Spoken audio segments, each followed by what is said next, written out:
Assalamualaikum warahmatullahi wabarakatuh. Alhamdulillah wa syukurillah wassalatu wassalamu ala rasulillah. Alhamdulillah, saya atas nama pimpinan Ma'had Miftahul Jannah dan RA Miftahul Jannah Ibu Zakaria.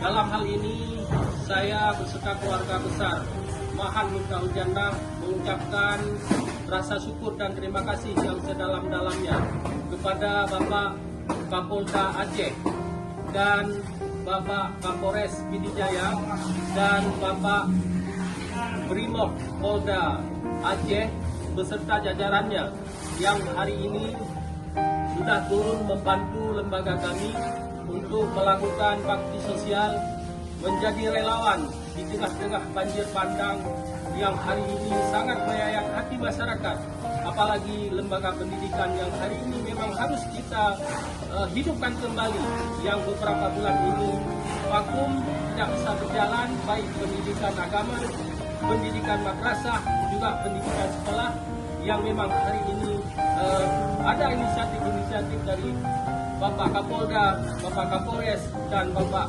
Brimob Polda Aceh sangat terharu bagi kami, dan kami sangat berterima kasih di atas dedikasi dan kerja bakti ini. Semoga amalan yang Bapak curahkan kepada kami dapat diterima di sisi Allah SWT, dan Polri tetap jaya, dan insyaallah apresiasi kami Polri tetap tangguh untuk selama-lamanya. Assalamualaikum warahmatullahi wabarakatuh.